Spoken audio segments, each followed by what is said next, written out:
오늘 골로새서 2장 6절로 7절에 있는 말씀을 가지고 감사함을 넘치게 하라라는 제목으로 말씀을 전합니다. 우리 다 같이 한번 인사할게요. 옆 사람 같이 하시고 앞뒤 사람 같이 하실 때 지난 한 주간 동안 평안하셨습니까? 인사합니다. 지난 한 주간 동안 평안하십니까? 평안하십니까? 평안하십니까? 평안하십니까? 장로님은 평안하셨어요. 감사합니다.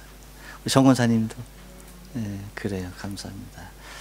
장기 금식 잘 마치게 된 거 너무나 감사드리고요. 감사합니다. 다음 주일이 추수 감사절인 관계로 오늘은 산상수훈의 메시지는 다음에 이어나가기로 하고요. 오늘은 추수 감사절의 메시지를 전하도록 하겠습니다.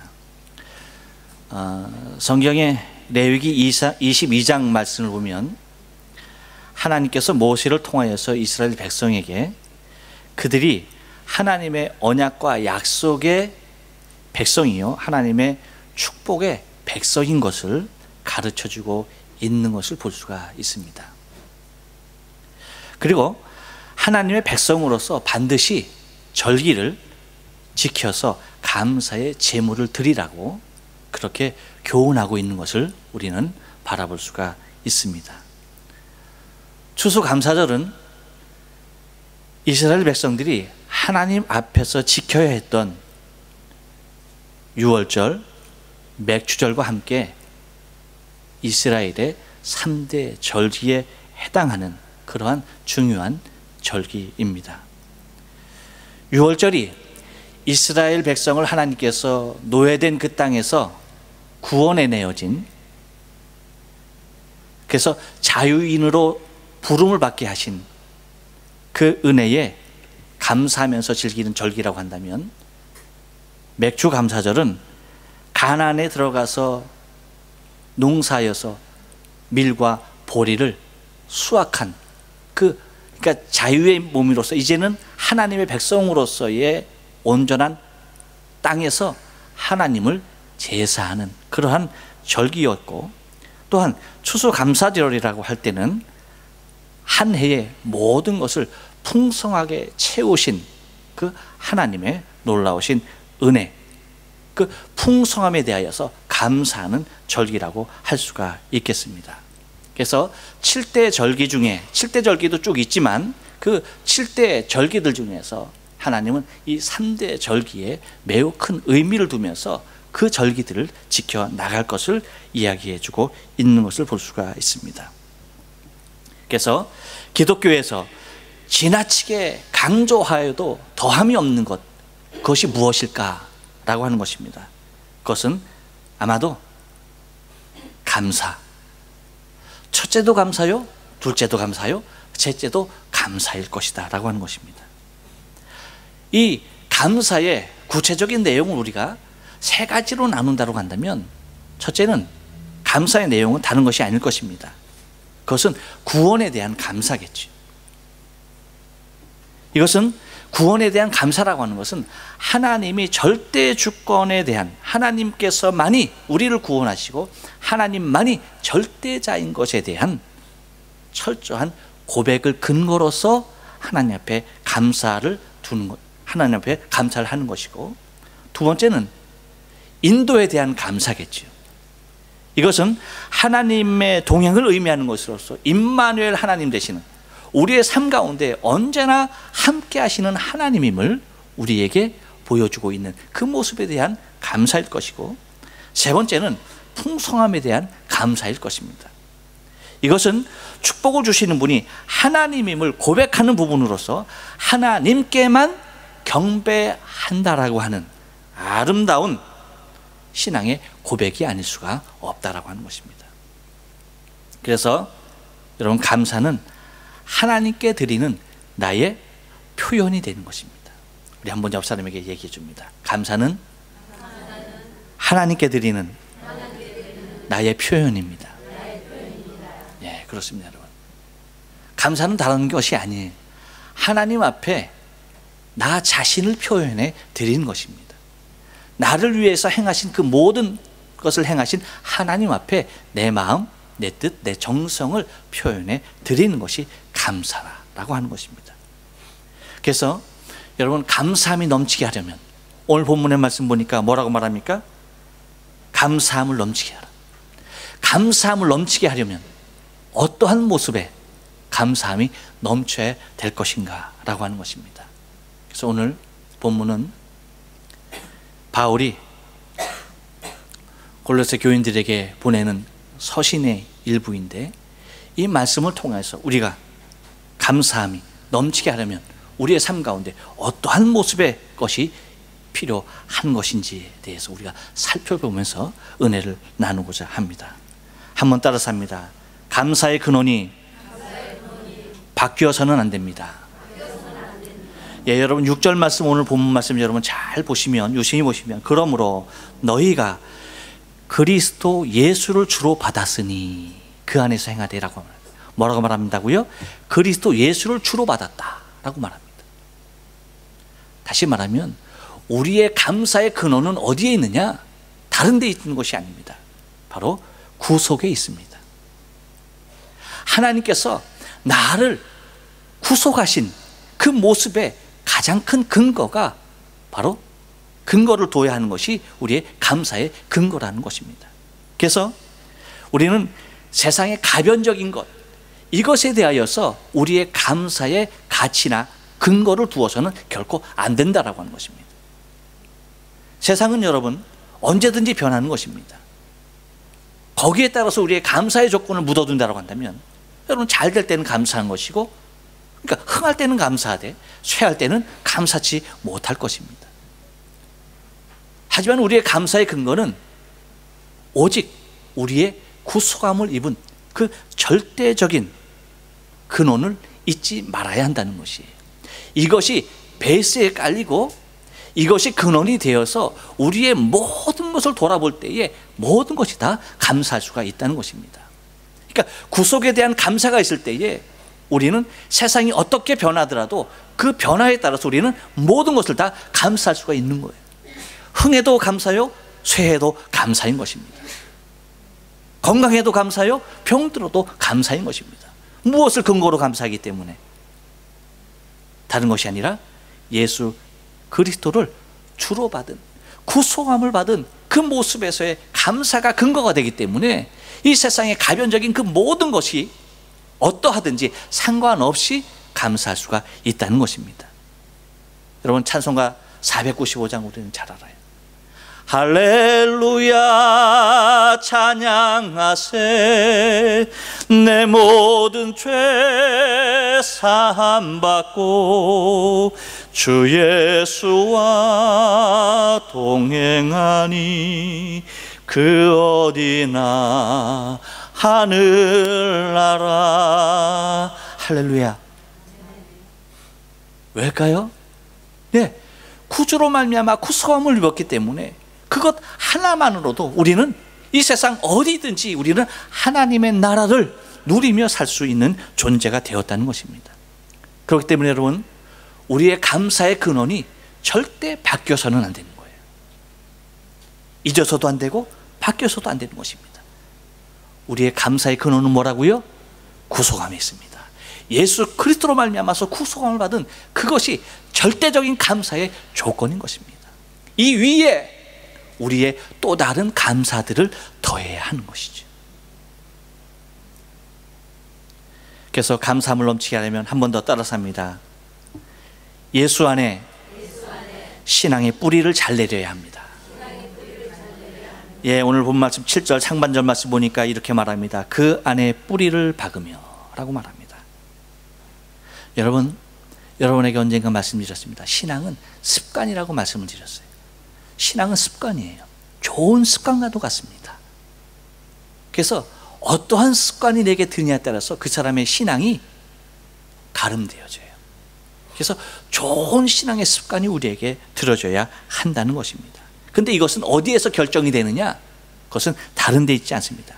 어디에 뿌리를 내리느냐에, 어느 곳에 뿌리를 내리느냐에 따라서 그 신앙이 달라질 수밖에 없다는 것입니다. 그래서 여러분, 우리의 신앙에 전체적인 영향을 미치는 것은 곧 내가 어디에 뿌리를 내렸느냐, 여러분, 예수님께서 비유로 말씀해 주신 것을 우리가 마태복음 13장에서 보면은 이렇게 얘기하죠. 씨를 뿌렸어요. 그런데 어디에는 30배, 60배, 100배를 걷는가 하면 어디에는 여러분 싹 쫓아나지 못하고 싹 났다가 없어지고 열매를 맺지 못하는 그러한 길들을 바라보게 됩니다. 이것은 씨에 문제가 있다라고 우리에게 가르쳐 주는 것이 아니에요. 동일한 씨입니다. 똑같은 씨임에도 불구하고 어디에 뿌려졌느냐, 어디에 그 뿌리를 내리느냐에 따라서 전혀 다른 결과가 나오더라는 거예요. 곧 어디에 뿌려졌느냐의 문제지 씨가 문제가 결코 아니라고 하는 것입니다. 그래서 여러분, 우리가 하나님 앞에 우리의 신앙의 뿌리를 잘 내리고 감사의 뿌리를 잘 내려야 할 것이, 우리는 주님께서 두 랩돈 넣는 과부의 손길을 보시는 그 과정에서 우리는 찾아볼 수가 있습니다. 다시 말하면 여러분, 감사는 마음의 정도입니다. 그래서 우리의 신앙의 뿌리, 감사의 뿌리가 잘 내리려고 한다면 우리의 마음의 정도가 잘 표현되어져야 한다는 거예요. 과부의 두 랩돈이 주님의 마음을 움직이게 한 것은 여러분 왜입니까? 물질의 양이었습니까? 결코 그렇지 않다는 거예요. 그 과부의 마음이었습니다. 그 과부의 정성이었습니다. 그 마음의 전력이었습니다. 온 힘이었다는 얘기입니다. 온 정성이었기에 주님께서 그것을 보시고 그 누구보다도 더 많이 넣었도다 라고 주님께서 말씀하시는 것을 바라보게 됩니다.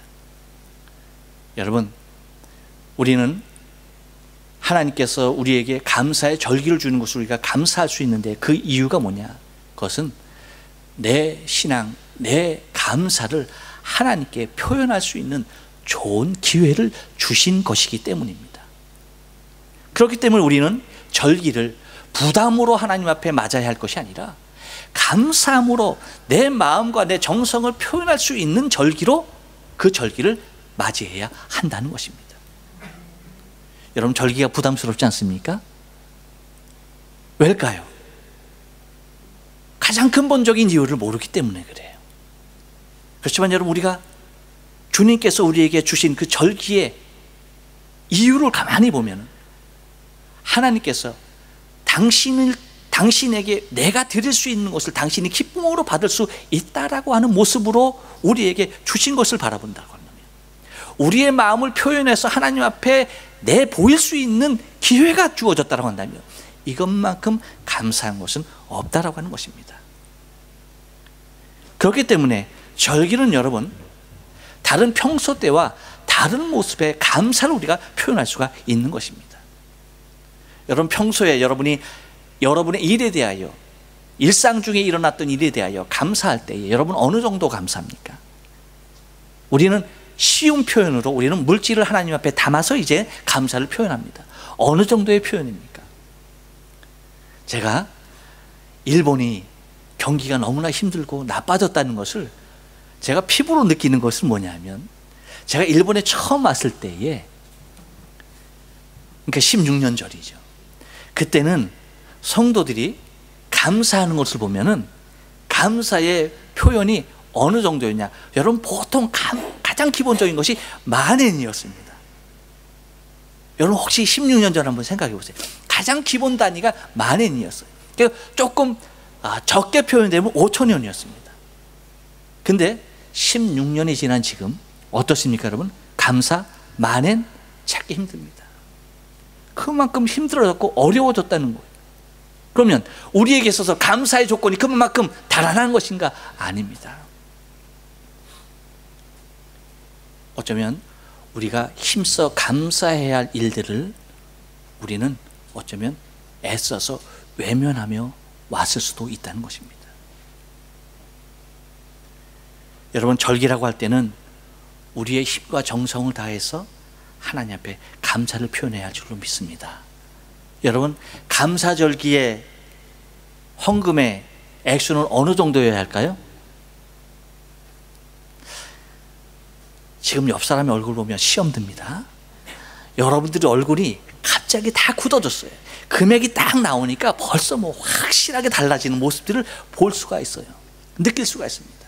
그렇지만 여러분, 제가 이렇게라도 표현하면서 우리의 마음을 감사한 모습으로 하나님께 드리기를 원하는 것은 하나님이 기뻐하는 정성된 모습을 하나님께 올리자는 것입니다. 어느 정도 해야 할까요? 여러분, 평균적으로 얘기할 때에 감사절, 추수감사절, 그리고 성탄절, 그리고 부활절이라고 한다면 자신의 11조 정도에 해당하는 금액이 가장 타당한 감사의 절기의 금액으로 맞춰집니다. 이제 맥주절 같은 경우엔 11조의 반 정도가 합당하겠죠. 그런 모습에서 구별된 모습의 감사가 하나님 앞에 드려지는 것이 타당한 모습이겠다라고 하는 것입니다. 한 여자가 신부를 찾아왔어요. 그러면서 하는 말이 회개할 것이 있다고 고백합니다. 그러면서는 이렇게 말합니다. 신부님, 저는 아침마다 거울을 보면서 너무 아름다운 제 모습에 반하고 있습니다. 이것도 죄가 되나요? 라고 묻는 것입니다. 그때 신부님 뭐라고 했습니까? 아닙니다. 착각은 결코 죄가 될 수 없습니다. 라고 말씀을 했다는 거예요. 여러분, 무엇이냐? 우리가 평소에 하고 있는 감사, 여러분 최고의 것이라고 생각하십니까? 우리는 우리 스스로 착각하고 있을 수가 있다는 거예요. 하나님께서 내게 해주신 것에 대한, 하나님께서 내게 베풀어 주신 것에 대한 은혜를 생각하면 우리의 감사는 하나님께 향한 감사일 수가 없다는 겁니다. 하나님이 내게 주신 것에 비하여서 너무나 빈약한 감사의 표현이 우리의 삶의 모습으로 나타나서는 결코 안 되겠다라고 하는 것입니다. 하나님이 우리를 위하여서 행하신 일에 대한 풍성한 감사가 여러분 우리의 삶 가운데 주어져야 할 줄로 믿습니다. 또 하나 한번 따라서 합니다. 예수 안에서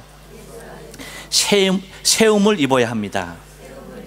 7절 중반 말씀 보니까 이렇게 말합니다. 세움을 입어라고 얘기를 합니다. 여러분, 그리스도의 장성한 분량에 이르는 신앙이 되어야 한다는 것입니다. 여러분, 우리의 신앙이 아직도 누군가의 힘을 빌어서 내 자신이 일어나야 한다고 한다면 이제는 예수 그리스도 안에서 스스로 일어나야 한다는 것입니다. 그래서 또 다른 사람을 섬기는 자리에까지 내가 이르러야 한다는 것입니다. 누군가의 도움을 받을 때 우리는 감사하지 않을 수가 없습니다. 얼마나 감사한지 모르죠. 그러나 여러분, 더한 감사가 어디에 숨어 있습니까?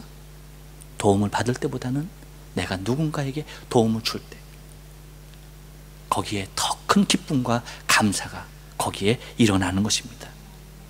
여러분, 우리의 삶 가운데서 예수 안에서 내 자신이 먼저 세움을 받음에 대하여서 감사해야 합니다. 세움을 받고서 하나님께서 나를 그 모습으로 써주심에 대하여서 우리는 너무나 감사하지 않을 수가 없다는 것입니다. 이것은 말로서 표현할 수 없는 내 자신이 하나님 앞에 온전한 모습으로 세움을 받았다라고 하는 그 자신이 너무나 감격스러운 모습이라는 것입니다. 바라기는 여러분, 예수 안에서 귀하게 세움을 입은 자의 모습의 반열 가운데 서 있는 저와 여러분의 감사의 삶이 되어지길 주님의 이름으로 축원합니다. 또 하나 감사가 풍성하려면 한 번 더 따라서 합니다. 예수 안에서 교훈을 받아야 합니다. 17절 중반절 말씀 보니까 이렇게 말합니다. 교훈을 받은 대로라고 말합니다. 무슨 얘기입니까? 가르침입니다. 우리 주님께서 우리에게 가르쳐 주셨고 그 가르침은 여러분 우리의 삶 가운데, 우리의 신앙의 삶 가운데 가장 중요한 보배로 자리하고 있습니다. 가르침은 또 다른 표현으로, 적극적인 표현으로 한다고 한다면 하나의 훈련이 되는 것입니다. 좋은 군사는 처음부터 존재하는 것이 결코 아니라는 것이죠. 어떠한 훈련을 받았느냐에 따라서 그 군인이 훌륭한 군인인가 아닌가 차이는 그 훈련에 강도에 따라서 달라진다는 것입니다. 일반 사병과 특수사병은 다르죠. 왜입니까? 훈련 자체가 다릅니다. 다시 말하면 쓰임받는 자체가, 목적이 이미 달라져 있다라고 하는 것입니다. 우리는 그리스도의 좋은 군사로 훈련되어야 합니다. 디모데후서 2장 3절 말씀 보니까 내가 그리스도 예수의 좋은 군사로 나와 함께 고난을 받을지니 라고 하면서 바울은 믿음의 아들 디모데에게 너는 나와 함께 예수의 좋은 군사로 있다라고 선언하고 고난도 함께 받는다라고 얘기해주고 있는 것을 볼 수가 있습니다. 훈련을 받을 때 땀을 많이 흘리는 병사는 전쟁 때 피를 흘리지 않는다는 말이 있습니다. 훈련에 충실하면 여러분 전쟁에서 승리하는 용사가 되어진다는 것입니다. 다시 말하면 고난 후에 받는 영광은 그 무엇으로도 표현할 수 없는 그리스도의 군사들만이 지닌 기쁨이요 감사인 것입니다. 여러분, 하나님 앞에 훈련되어지는 모습에 대해서 두려워하지 말아야 합니다. 하나님께서 나를 들고 사용하시는 그 모습에 대하여서 오히려 감사해야 하는 것입니다.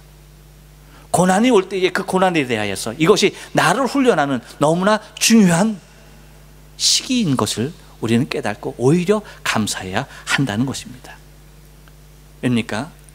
훈련받은 후에, 가르침이 있은 후에 깨달음과 쓰임받는 모습이 전혀 다르기 때문인 것입니다. 바로 우리의 감사가 풍성하려면 우리는 가르침을 받기에, 교훈을 받기에, 훈련을 받기에 두려워해서도 안 되고, 또한 그 훈련을 통하여서 오는 감사에 대하여서 인색해서도 안 된다라고 하는 것입니다. 그래서 우리 자신이 교훈대로, 나를 교훈하신 그 모습 그대로 나가서 싸울 수 있는 훌륭한 주의 군사로 세워져야 할 줄로 믿습니다. 또 하나 감사가 풍성케 하려면 한 번 더 따라서 합니다. 예수 안에서 믿음에 굳게 서야 합니다. 그렇습니다. 여러분 7절 하반절에 보니까 이렇게 얘기해요. 믿음에 굳게 서서라고 말합니다. 예, 그렇습니다. 뭐니 해도 여러분 결론은 믿음에 있습니다. 믿음입니다. 주께서 나를 위하여서 행하신 그 모든 것을 믿는 것입니다. 그 믿음이 있을 때에 우리는, 우리의 감사는 진정한 감사가 되는 것입니다. 믿음을 기반으로 하지 아니하는 감사는 여러분 진정한 감사가 될 수가 없다는 것이죠.